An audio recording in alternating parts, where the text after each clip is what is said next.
Hello, ഇന്ന് നമുക്കൊരു bridal work ഉണ്ട്. ഇന്നെന്ന് പറയുമ്പോൾ 30/1/2026 2026 ഫസ്റ്റത്തെ ബ്രൈഡൽ വർക്കാണ് ഇത്. ഇന്നത്തെ ബ്രൈഡ് എനിക്ക് ഭയങ്കര സ്പെഷ്യലാണ്. എല്ലാ ബ്രൈഡും സ്പെഷ്യലാണ്, എന്നാലും ഒരു പ്രത്യേക കാരണമുണ്ട്. കാരണം എന്താന്നൊക്കെ ഞാൻ പറഞ്ഞുതരാം. ബ്രൈഡിന്റെ പേര് ഫിദ ഷെറിൻ. എനിവേ, ഇന്നത്തെ വർക്ക് വന്നിട്ട് എന്റെ ഉമ്മാന്റെ വീട്ടിൽ തന്നെ ആയിരുന്നു.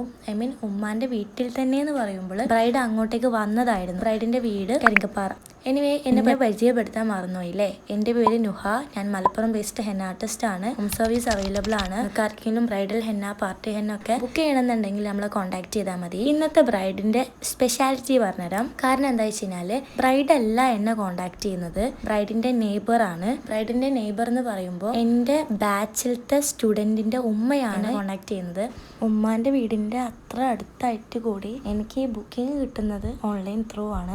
ഭയങ്കര ഹാപ്പി ആയിട്ട് പറഞ്ഞാൽ ഭയങ്കര ഹാപ്പി ആയിട്ടും ഭയങ്കര പീസ്ഫുൾ ആയിട്ടും ഭയങ്കര കാം ആയിട്ടും എല്ലാം കൊണ്ടും അടിപൊളിയായി ചെയ്തൊരു വർക്കായിരുന്നു. എല്ലാം കൊണ്ടും വളരെയധികം സ്പെഷ്യൽ ആയിട്ടുള്ള 2026 ഫസ്റ്റത്തെ ബ്രൈഡ് ആയിരുന്നു. അപ്പൊ നമ്മൾ രാവിലെ ഒരു 10 മണിയായപ്പോഴായിരുന്നു സ്റ്റാർട്ട് ചെയ്തിട്ടുണ്ടായിരുന്നത്.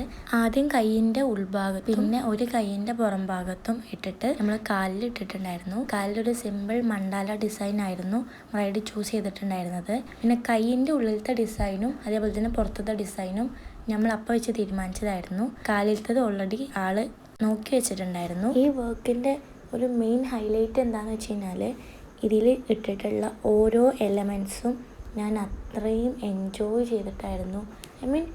ഭയങ്കര കാമായിരുന്നു. സാധാരണഗതിയിൽ ഒരു ബ്രൈഡിന് ഇട്ട് കൊടുക്കാൻ പോകുന്ന സമയത്ത് അവർക്ക് അത് കഴിഞ്ഞിട്ട് ഇന്ന പണിയുണ്ട്, ഇന്ന വർക്ക് ഉണ്ട്, അല്ലെങ്കിൽ ഇന്ന പരിപാടി ഉണ്ട് എന്നൊക്കെ പറയുമ്പോൾ ഭയങ്കര റഷായിട്ടായിരുന്നു ഉണ്ടാവില്ല. ഇന്നെന്ന് പറഞ്ഞു കഴിഞ്ഞാൽ ഒരു റഷും ഇല്ലാതെ നമ്മൾ കംപ്ലീറ്റ് ചെയ്തിട്ടുണ്ടായിരുന്നു. എനിവേ, ഇതൊക്കെയാണ് ഫൈനൽ ഔട്ട്പുട്ട്. എനിക്ക് ഇഷ്ടപ്പെട്ട് കഴിഞ്ഞാൽ ഒരു ലൈക്കൊക്കെ തരാമല്ലോ. അപ്പോൾ നമ്മൾ ഈ ഒരു വർക്കിന് ടോട്ടൽ 3 ഹെന്ന കോൺസ് ആയിരുന്നു യൂസ് ചെയ്തിട്ടുണ്ടായിരുന്നത്. അപ്പോൾ ഇന്നത്തേക്ക് ഇത്രേ ഉള്ളൂ. അപ്പോൾ ഓക്കെ.